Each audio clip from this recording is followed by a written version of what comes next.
जब भी कोई ऑब्जेक्ट सिर्फ एक स्ट्रेट लाइन में ट्रैवल कर रहा होता है, लेफ्ट राइट नहीं जा रहा होता, ऊपर नीचे नहीं जा रहा होता, तो ऐसे मोशन को बोलते हैं one dimensional motion. One dimensional motion में ऑब्जेक्ट आगे जा सकता है, ऑब्जेक्ट पीछे आ सकता है, ऑब्जेक्ट अपनी धीरे धीरे स्पीड बढ़ा सकता है, एक्सेलरेट कर सकता है, बहुत कुछ कर सकता है, लेकिन सिर्फ एक स्ट्रेट लाइन में। वन डायमेंशनल मोशन को एनालाइज करने के लिए हमने काफी फॉर्मूलाज देखे थे, जैसे speed equal to distance upon time देखा था, न्यूटन्स इक्वेशंस ऑफ मोशन देखी थी, काफी कुछ देखा था। हाउएवर, जब ऑब्जेक्ट सिर्फ वन डायमेंशन में मूव कर रहा होता है, तब उसको एनालाइज करने में बहुत मजा नहीं आता। So let's open up another dimension for its motion. अब ये बॉल आगे और पीछे जाने के साथ साथ राइट और लेफ्ट भी जा सकती है। तो ऐसे मोशन को बोला जाता है टू डायमेंशनल मोशन।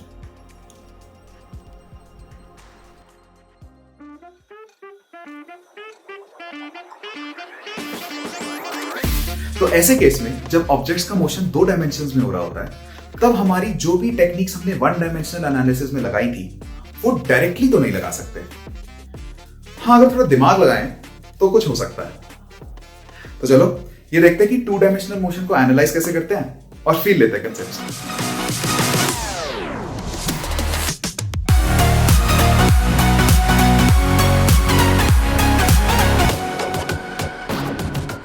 सबसे पहले हम ट्राई करेंगे 2D मोशन को 1D मोशन से रिलेट करने की। तो 1D मोशन में क्या होता है, कोई भी अगर एक ऑब्जेक्ट है तो वो सिर्फ या तो आगे जा सकता है या पीछे जा सकता है। एक लाइन में वो कुछ भी कर सकता है, आगे जाए, पीछे जाए, जिगजैग, कुछ भी कर सकता है, बट एक ही लाइन में कर सकता है। टू डायमेंशनल मोशन पे टू डायमेंशनल मोशन में इस बॉल पे कोई रिस्ट्रिक्शन नहीं होती।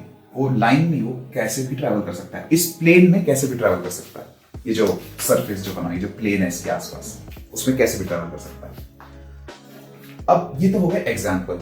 लेट्स से हमें इनकी एग्जैक्ट पोजीशन बतानी है, ठीक है। तो पोजीशन बताने के लिए सबसे पहले वन डायमेंशनल मोशन की बात करते हैं। पोजीशन बताने के लिए आपको चाहिए एक स्केल, ठीक है, एक स्केल चाहिए, राइट, कि 1 मीटर कितना होता है इससे पता लग जाएगा, ठीक है। अब आपको चाहिए एक ऑब्जर्वर, ओरिजिन। ओरिजिन कहां पर है, ठीक है। तो लेट्स से ये ओरिजिन है।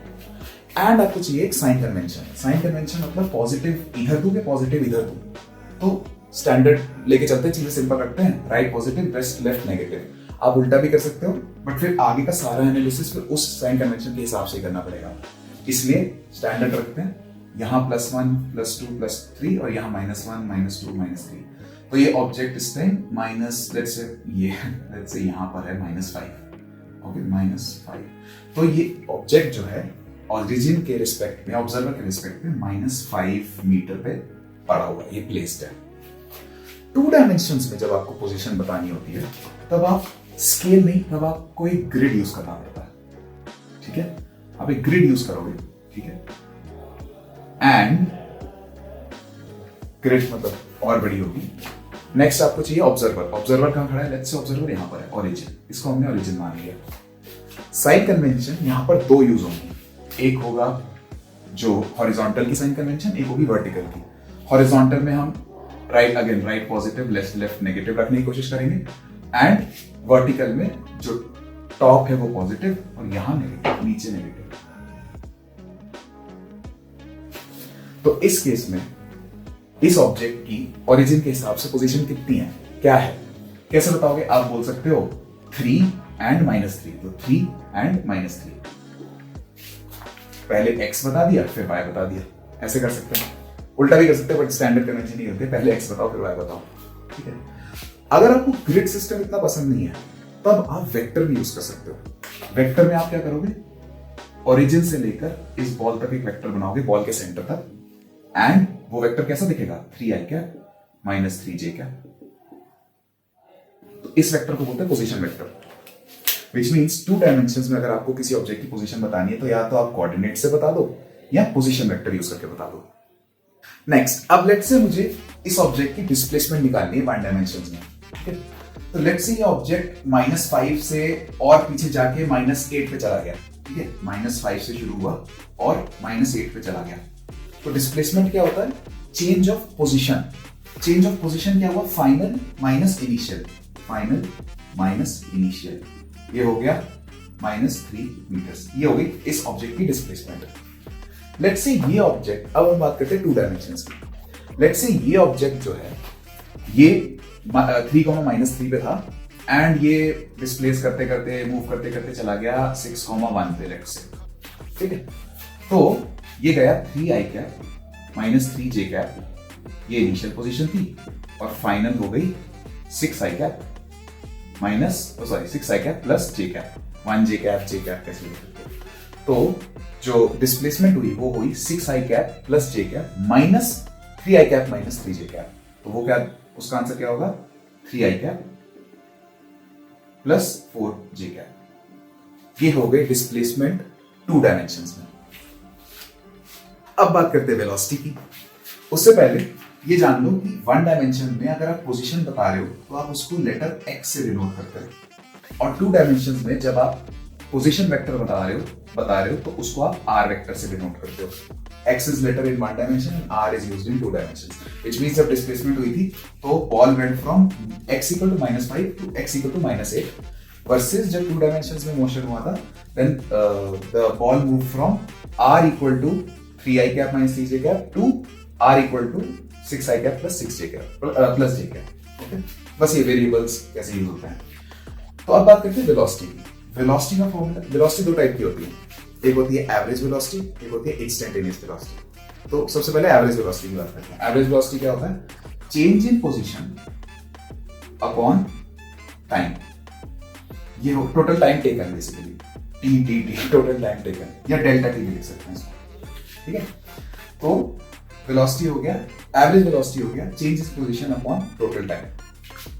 इंस्टेंटेनियस वेलोसिटी की जब आप बात करते हो तो तब आप उसको dx/dt लिखते हो, बट ये चीज आप हम बाद में कैलकुलस में भी कवर कर सकते हैं, तो इस पे ज्यादा टेंशन लेने की जरूरत नहीं है।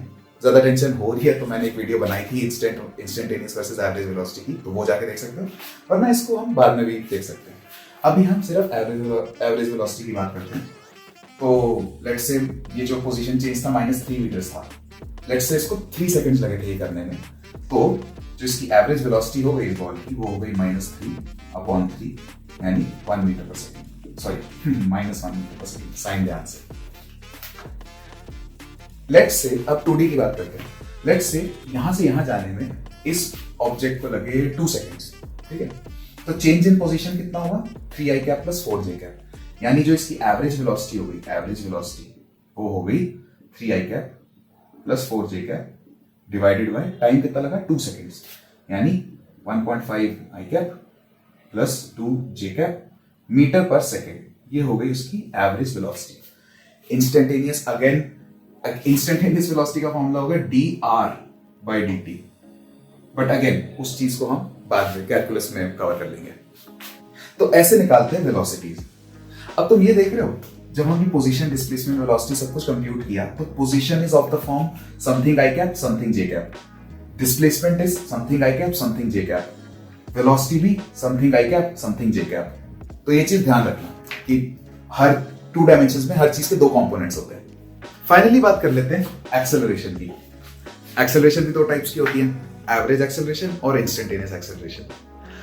बट हम यूजुअली कांस्टेंट एक्सेलरेशन का केस ही लेके चलते हैं, बिकॉज वही हमारे सिलेबस के अंदर है। जो वेरिएबल एक्सेलरेशन का जो मोशन होता है वो आई थिंक स्कोप से बाहर है सिलेबस के, तो हम कांस्टेंट एक्सेलरेशन का ही केस लेंगे। तो कांस्टेंट एक्सेलरेशन के केस में क्या फायदा है? पूरे टाइम एक्सेलरेशन सेम है, चाहे इंस्टेंटेनियसली एक्सेलरेशन निकाल लो, चाहे एवरेज में एक्सेलरेशन निकाल लो, एक्सेलरेशन बिल्कुल सेम होगी। तो इंस्टेंटेनियस और एवरेज का डिफरेंस नहीं रहता, दोनों सेम वैल्यूज आती है। तो इसलिए हाँ, तो एक्सेलरेशन का फॉर्मूला क्या था?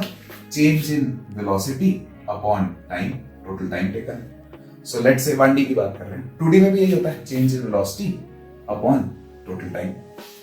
1D के केस में लेट्स से जो वेलोसिटी चेंज था वो हुआ 3 मीटर पर सेकंड से शुरू हुआ और फाइनली -4 मीटर पर सेकंड हो गया, यानी बॉल आगे जा रही थी और फिर -4 पीछे की तरफ जानी शुरू हो गई। तो इस केस में अगर कांस्टेंट एक्सेलरेशन है और इस चेंज को लगा लेट्स से 3 सेकंड्स, तो जो एक्सेलरेशन का फॉर्मूला, जो एक्सेलरेशन की वैल्यू आई वो आई final minus initial upon time taken, यानी -7/3 मीटर पर सेकंड स्क्वायर्ड। ये यूनिट याद है ना? अच्छा, 2 डायमेंशंस में लेट्स से इनिशियल वेलोसिटी थी 2 i cap plus 3j cap metre पर सेकेंड, ये इनिशियल वेलोसिटी थी। और लेट्स से 2 सेकंड के बाद वेलोसिटी हो गई -3i cap plus 2j cap. ठीक है, तो ये देखो 2i cap plus 3j cap ऐसी दिखती है and -3i cap plus 2j cap ऐसे दिखती है। तो बॉल ऐसे जा रही थी, मतलब बॉल कुछ ऐसे गई, ठीक है, 2 सेकंड में, विच मीन्स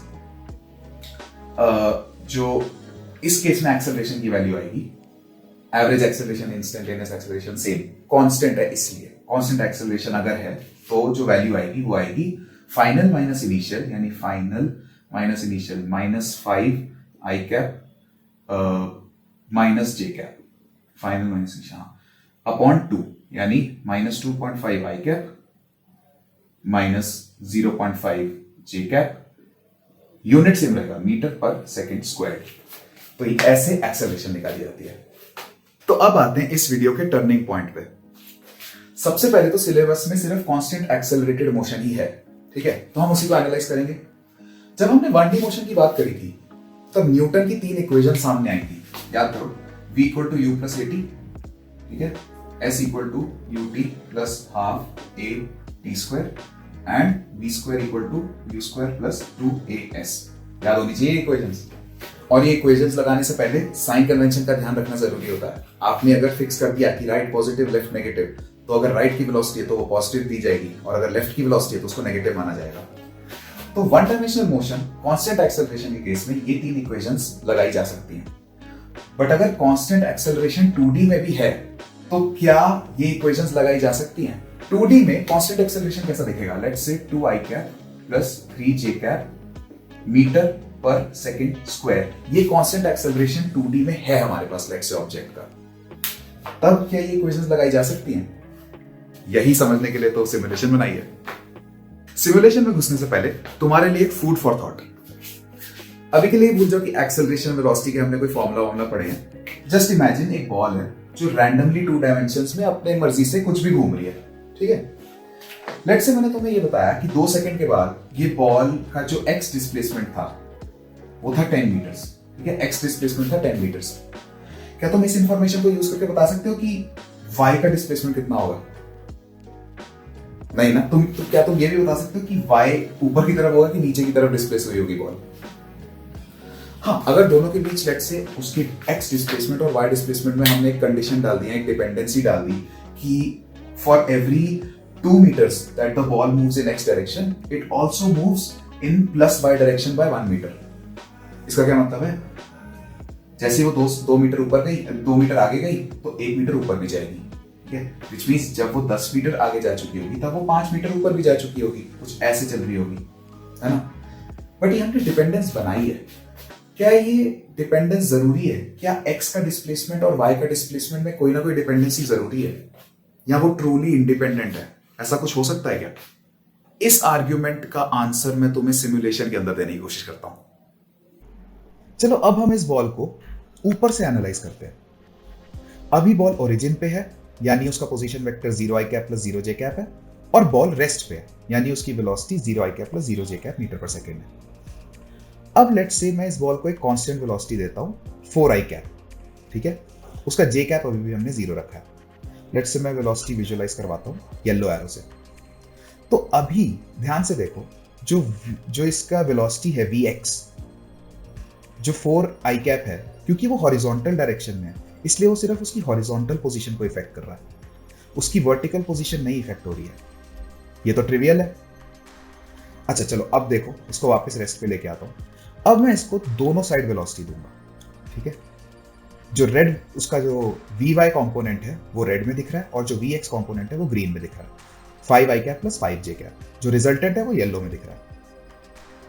अगर अब मैं, अभी देखो जो vy है वो 5 है, अगर अब मैं vx को 5 से चेंज करके 10 कर देता हूं तो भी vy अभी भी 5 है। जो रेड एरो है उसकी लेंथ चेंज नहीं हुई। ये भी दिखने में ट्रिवियल ही लगेगा, लेकिन अच्छा अब एक और काम करते हैं लास्ट।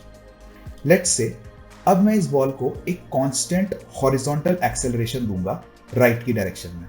कांस्टेंट हॉरिजॉन्टल एक्सेलरेशन में कैसा दिखेगा, जो वेलोसिटी है वो धीरे धीरे कॉन्स्टेंटली इंक्रीज हो जा रही है। तो अगर तुम ध्यान से सोचो तो इस पॉइंट का ये मतलब है कि even a horizontal acceleration does not effect vertical motion या वर्टिकल वेलोसिटी, यानी हॉरिजॉन्टल में कुछ भी चल रहा हो वो वर्टिकल की वेलोसिटी को इफेक्ट नहीं करता है। तो अब इस लंबी सी कहानी को अगर मैं शॉर्ट में बताऊं तो मैं ये कहना चाह रहा हूं कि लेट्स से अगर कोई ऑब्जेक्ट है जो let's say x i cap plus y j cap पे प्लेस्ड है, ठीक है, एक्स वाई पे प्लेस्ड है, यानी x i cap plus y j cap पे प्लेस्ड है, और उसकी कोई रैंडमली कोई वेलोसिटी है, लेट्स से वो है v x i cap plus v y j cap, ठीक है, यहां पे प्लेस्ड है, ये वेलोसिटी है, एंड लेट्स से कोई एक्सेलरेशन भी है, constant acceleration which is a x i cap plus a y j cap, ठीक है। तुम समझ रहे हो ना, वेलोसिटी के दो कंपोनेंट्स हैं और उसको बस मैंने नाम दे दिया वी एक्स वी वाई, और एक्सेलरेशन के भी दो कंपोनेंट्स हैं ए एक्स ए वाई, ठीक है। तो इसका यूनिट क्या होगा, मीटर, इसका होगा मीटर पर सेकंड, इसका होगा मीटर पर सेकंड स्क्वायर, है ना।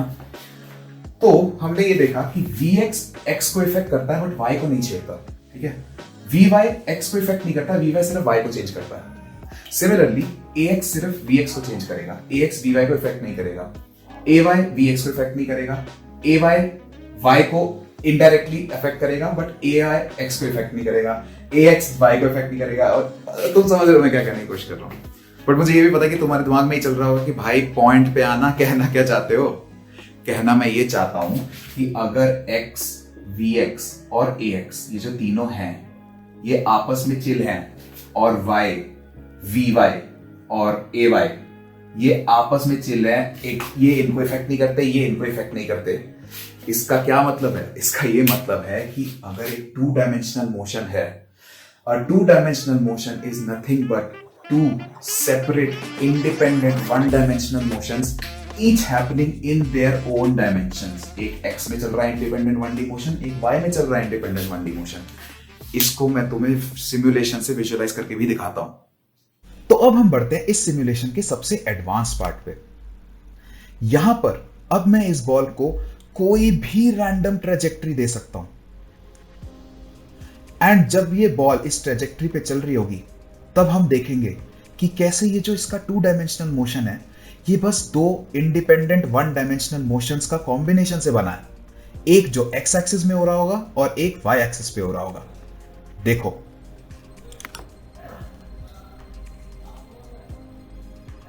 अगर तुम ध्यान से देखो तो हमारी जो मेन बॉल है उसका जो हॉरिजॉन्टल वाला क्लोन है वो सिर्फ एक्स एक्सिस पे मूव कर रहा है, और जो उसका वर्टिकल वाला क्लोन है वो सिर्फ वाई एक्सिस पे मूव कर रहा है।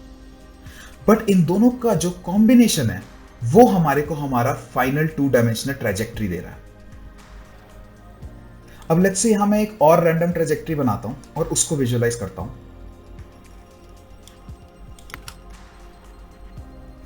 अभी मैं यहां पर इसकी वेलोसिटीज भी दिखाऊंगा।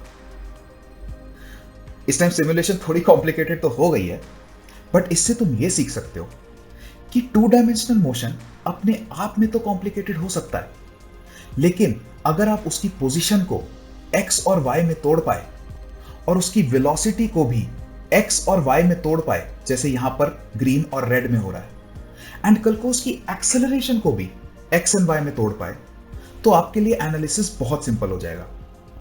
आपको कुछ नहीं करना पड़ेगा, एक बार न्यूटन की इक्वेशंस एक्स कंपोनेंट्स पे लगा देना और एक बार न्यूटन की इक्वेशंस वाई कंपोनेंट्स पे लगा देना, क्वेश्चन डन। तो मैंने जो तुमसे ओरिजिनल क्वेश्चन पूछा था कि टू डायमेंशंस में क्या न्यूटन की इक्वेशंस ऑफ मोशन लग सकती हैं, तो उसका एक आंसर तो ये है कि हाँ, स्प्लिट करके लगा लो, एक एक्स में लगा लेना, एक्स के मोशन में अलग से लगा लेना और वाई के मोशन में अलग से लगा लेना। यानी जैसे सेकंड इक्वेशन थी s equal to u t plus half a t square, तो उसको अलग से x में लगा लो, s of x equal to u x into t plus half a x into t square, और y में कैसे लगाओगे, s of y equal to u y t plus half a y t square, जहां ये जो सब्सक्रिप्ट्स हैं u x ए x, वो बस ये बता रही है कि ये ए का एक्स कंपोनेंट है, ये ए का वाई कंपोनेंट है, ये डिस्प्लेसमेंट का एक्स कंपोनेंट है, ये डिस्प्लेसमेंट का वाई कंपोनेंट है, तो अलग अलग लगा दिया। लेकिन मैजिक देखो क्या होता है, अगर मैं इस इक्वेशन को, पूरी इक्वेशन को आई कैप से मल्टीप्लाई कर दो, लेट्स से आई कैप से मल्टीप्लाई कर दिया एंड इस पूरी इक्वेशन को जे कैप से मल्टीप्लाई कर दिया और ऐड कर दिया दोनों को, तो क्या मिलेगा? S x i cap plus s y j cap equal to, ये हमने LHS मल्टीप्लाई हो गया, अब RHS मल्टीप्लाई हो रहे हैं, u x i cap plus u y j cap into t plus half a x i cap plus a y j cap into t, यही होगा ना, ध्यान से देखो, इंटू टी स्क्वायर, सॉरी हाँ, कुछ दिख रहा है क्या हुआ? ये हमें डिस्प्लेसमेंट का वेक्टर मिल गया, यहाँ डिस्प्लेसमेंट की इंडिविजुअल x की वैल्यू y की वैल्यू थी, यहाँ वेक्टर मिल गया, यहाँ जो इनिशियली इंडिपेंडेंट वैल्यूज थी वो एक वेक्टर मिल गया और यहाँ भी एक वेक्टर मिल गया, व्हिच मींस ये हो गया s vector equal to u vector t plus half a vector t square. Two dimensions में जब आप न्यूटन की इक्वेशंस ऑफ मोशन लगाते हो तब इंस्टेड ऑफ इंडिविजुअल नंबर्स या इंडिविजुअल इंडिपेंडेंट क्वांटिटीज आप पूरे पूरे वेक्टर्स उठा के रखते हो उसमें, तभी वो इक्वेशंस लगाई जा सकती है। जब तुम सेम चीज करोगे आई कैप से मल्टीप्लाई करके और जे कैप से मल्टीप्लाई करके ऐड करोगे तो पहली इक्वेशन आ जाएगी v equal to u plus a t, और अगर तुम्हारे कंसेप्ट वेक्टर के क्लियर है क्योंकि तीसरी इक्वेशन में स्क्वायर आता है तो वो भी जब तुम ऐड करके करोगे तो आंसर आ जाएगा v square equal to u square plus 2a vector s vector, v vector square plus u vector square equal to 2a vector s vector. तो ऐसे लगाई जाती है टू डायमेंशंस में न्यूटन्स इक्वेशन ऑफ मोशन। तो जाने से पहले हम एक क्वेश्चन कर लेते हैं जो एनसीईआरटी में दिया हुआ था। क्वेश्चन कुछ ऐसा था कि there is a object which starts moving from origin at 5 meter per second I cap. This is the initial velocity of the object. It has constant acceleration of 3 I cap plus 2 J cap meter per second square. ठीक है? And ये बताना है finally कि जब इस object का जो पोजीशन है वो 84 मीटर x में हो जाएगा तो y में तब तक कितना हो जाएगा ये बताना है। तो basically displacement in y direction बतानी है। तो देखो हमारे पास इनिशियल वेलोसिटी है, हमारे पास एक्सेलरेशन है कांस्टेंट और डिस्प्लेसमेंट का भी आधा है, व्हिच मींस हमें सेकंड इक्वेशन लगानी चाहिए। तो बेसिकली s यानी 84 i कैप प्लस जो हमें नहीं पता sy j कैप ये निकालना है। s equal to u t plus half a t square, तो यू टी यू पहले पूरा लिखते हैं 5i प्लस 0j, j नहीं है, ut प्लस हाफ a हो गया 3i cap plus 2j cap half a t square, s equal to ut plus half a t square.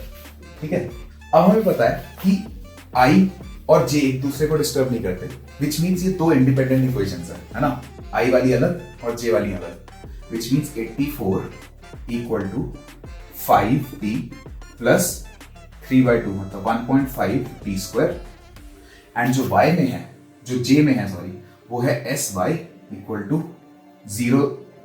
0t plus half into 2 into t square, यानी हो गया T square, यानी हाँ मतलब T square, अभी हमें टी पता नहीं है। फर्स्ट इक्वेशन से हम t निकाल लेंगे, 84 equal to 5t plus half 1.5 t square, तो उससे t की वैल्यू आती है, एक नेगेटिव वैल्यू आती है तो उसको इग्नोर करो, t की वैल्यू आती है 6। ठीक है, तो t को यहां डाल दो, तो sy equal to 36, which means जब ऑब्जेक्ट 84 मीटर आगे होगा तब तक वो 36 मीटर ऊपर भी जा चुका होगा। Second part of the question ये बोल रहा है कि इसकी फाइनल स्पीड बताओ, velocity, final speed. Final speed के लिए आप क्या करोगे, सबसे पहले तो वेलोसिटी निकाल लो।